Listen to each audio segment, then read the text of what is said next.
Nifty में अब मैं आपको यहाँ पे थोड़ा सा एक्सप्लेनेशन देता हूँ वीडियो शुरू करने से पहले।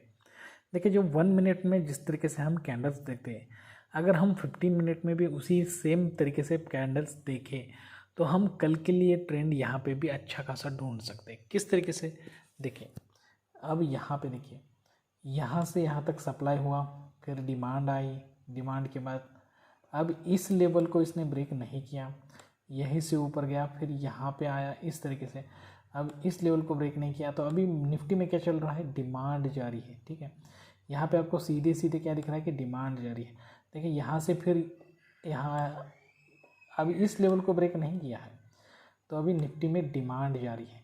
अब कल क्या हो सकता है कि देखिए, निफ्टी में कल इस लेवल को अगर निफ्टी ब्रेक नहीं करता है, वो लेवल है ये 18,160 का लेवल ब्रेक करके नीचे सस्टेन अगर नहीं करा, वहाँ तक गया ही नहीं। देखिए, यहाँ से थोड़ा सा बड़ा या फिर डायरेक्टली यहाँ से शुरू हो गया, लेकिन इस लेवल के ऊपर चला गया, तो आपको बाइंग ही बाइंग देखने को मिलेगी, निफ्टी प्लस देखने को मिलेगा। ठीक है, लेकिन अगर ऐसा नहीं हुआ, ठीक है, सुबह होती ही बाइंग हो गया, फिर नीचे आया और इस तरीके से ऊपर गया, तो आपको डिमांड कंटिन्यू होती ही दिखाई देगी।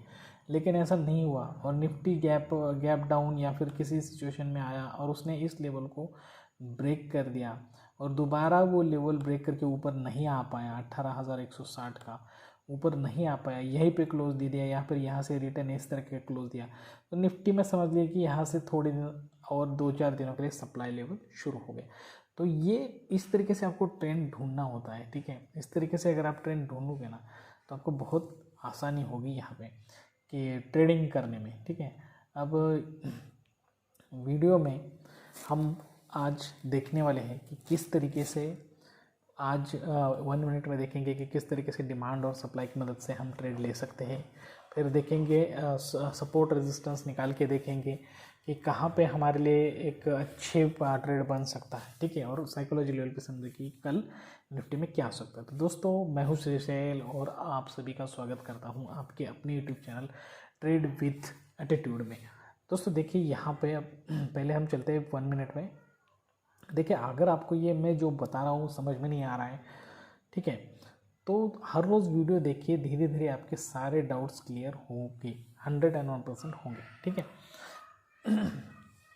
देखिए यहाँ पे देखिए गैप डाउन ओपन हुआ, जहाँ से गैप डाउन ओपन हुआ है ना, वहीं से हमें लाइन खींचनी है। ठीक है, अब यहाँ पे फिर इसने यहाँ पे ऊपर आया और यहाँ नीचे नहीं आ सका है इस लेवल को ब्रेक करने के लिए, तो यहीं से उसने शुरू किया बाइंग, फिर यहाँ पे अब इस लेवल को नहीं ब्रेक किया, यहाँ पे आया, तो इसका मतलब है अब ये इसमें डिमांड शुरू है, फिर इस लेवल को ब्रेक किया।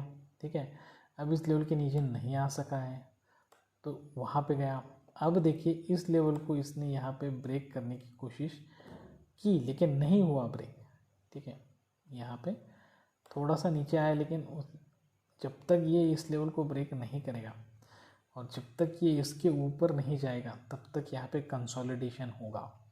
ठीक है, अब देखिए यहाँ पे जैसे ही उसने इस लेवल को ब्रेक किया, देखिए कहाँ से कहाँ तक गिरा निफ्टी, फिर यहाँ पे इस तरीके से कंसोलिडेशन करके यहाँ पे डिमांड क्रिएट किया। अब यहाँ पे देखिए हमारा जो मैं जो कहता हूँ कि किस तरीके से डिमांड में कॉन्फिडेंटली किस तरीके से एंट्री ले, तो ये देखिए, ये दूसरा, देखिए ये पहला, ये दूसरा वाला, और हमारी एंट्री होगी यहाँ पे इस तीसरे वाले की, इस कैंडल से हमारी एंट्री होगी तीसरा। देखिए, तीसरे में एंट्री कर ली, यहाँ तक गया। अब यहाँ पे वो उसे ब्रेक नहीं कर पाया, चौथे में देखिए बिल्कुल कहाँ से कहाँ तक गया मार्केट। तो इस तरीके से कंफर्मेशन लेकर हमें इसमें एंट्री करनी होती है। तो ये हो गया कि किस तरीके से डिमांड और सप्लाई लेवल में हमें इसमें एंट्री करनी चाहिए। अब यहाँ पे मैं ये सारे लेवल्स यहाँ से निकाल देता हूँ बिल्कुल, और चलते हैं 15 मिनट में। वहाँ पे हम देखेंगे साइकोलॉजिकल लेवल और सपोर्ट रेजिस्टेंस पे हम समझेंगे कि क्या हो सकता है। ठीक है, तो अभी डिमांड शुरू है निफ्टी में, लेकिन सप्लाई लेवल के बहुत नज़दीक है निफ्टी। अगर नीचे आता है तो शायद सप्लाई लेवल शुरू भी हो सकती है। देखिए, यहाँ पे हम मैन्युअली निकालना सीख चुके हैं किस तरीके से निकालना है सपोर्ट रेजिस्टेंस। तो यहाँ पे ये रेजिस्टेंस, यहाँ पे ये सपोर्ट और ये पुल बैक बहुत ही नीचे आया इस वक्त। अब देखिए साइकोलॉजी लेवल पे मैं आपको समझाता हूँ। जैसे मैंने अभी आपको कहा कि अगर कल निफ्टी यहाँ से नीचे आता है और ऊपर चला जाएगा और इस तरीके से अगर स्टॉप लॉस सभी के हिट करेगा और उसे नीचे आना है तो वो ऐसे नीचे नहीं आएगा, तो थोड़ा सा बाइंग करेगा, सभी का डराएगा, फिर ऐसे करके करके नीचे आएगा। अगर यहाँ से नीचे आता है, ऊपर नहीं जा पाता है, तो फिर यहाँ से इस तरीके से धीरे धीरे धीरे धीरे सप्लाई लेवल शुरू होगी निफ्टी में। लेकिन यहाँ से पहले सेलिंग की बजाय बाइंग की रैली शुरू होती है, कहीं से भी हो, यहाँ से हो, ओपनिंग कहीं से भी हो, यहाँ से हो, यहाँ से हो, यहाँ से हो, और स्टॉप लॉस हिट करें। अब ये जो मैं आपको बता रहा हूँ ना, ये साइकोलॉजी में आपको यही क्लियर करता हूँ कि 1 मिनट के कैंडल स्टिक चार्ट पे बता रहा हूँ, समझ लीजिए आप। 5 मिनट 10-15 मिनट में ऐसा करते बैठेगा तो ये चार्ट कभी बनेगा ही नहीं। ये सिर्फ 1 मिनट में देखना है आपको, समझे। तो अगर उसे ऊपर जाना है तो थोड़ा यहाँ पे नीचे आएगा, फिर आपको डराते हुए ऊपर की तरफ चला जाए। लेकिन अगर वो यहाँ पर आया ही नहीं स्टॉप लॉस हिट करने के लिए, कहीं पे भी ओपन हो गया, ऐसे गया, स्टॉप लॉस हिट करने के लिए आया नहीं, तो इस तरीके से धीरे धीरे करते डिमांड बना के चलेगा। तो सिचुएशन देखिए क्या सिचुएशन बनती है। देखिए कोई भी आपको ये एक्यूरेटली नहीं बता सकता कि मार्केट में कल क्या हो सकता है। आपको ये साइकोलॉजी ध्यान में रख के जो सिचुएशन बन रही है उस सिचुएशन के हिसाब से डिसीजन लेना पड़ता है, ठीक है।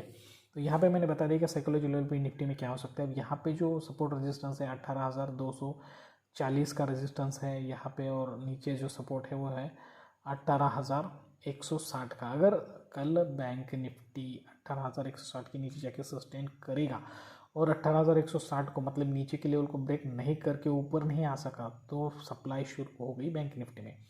लेकिन अगर बैंक निफ्टी कल 18,180 को भी क्रॉस नहीं कर पाता है, नीचे आके उसी लेवल से ऊपर चला जाता है, और अगर कल उसकी क्लोजिंग 18,250 के ऊपर हो जाएगी तो आपको यहाँ पे समझ में आएगा कि बैंक निफ्टी में डिमांड ही शुरू है, डिमांड ही कंटिन्यू रहेगी, ठीक है दोस्तों। तो यहाँ पे मैंने आपको समझाया कि किस तरीके से निफ्टी में ट्रेड किया, साइकोलॉजी लेवल समझाया, सपोर्ट समझाया, रेजिस्टेंस समझाया आपको, ठीक है। तो ये सब चीज़ें मैंने आपको यहाँ पे क्लियर कर दी दोस्तों। अगर आपको सपोर्ट और रेजिस्टेंस के बारे में दिक्कत आ रही है, नहीं समझ में आ रहा है आपको कि एक्यूरेटली सपोर्ट और रेजिस्टेंस किस तरह से निकाले, इसके लिए भी मैंने एक अच्छा वीडियो बनाया है। वो वीडियो आप बिल्कुल स्किप ना करते हुए देखिए, वो वीडियो मैं आउटरो में रखूँगा, वहाँ पे जाके आप वो वीडियो देखिए। तो आज के लिए बस इतना ही दोस्तों। इसी तरह के अच्छे कंटेंट के साथ आप सभी से जल्दी मुलाकात होगी, तब तक के लिए दीजिए इजाज़त। Thank you very much, bye bye दोस्तों।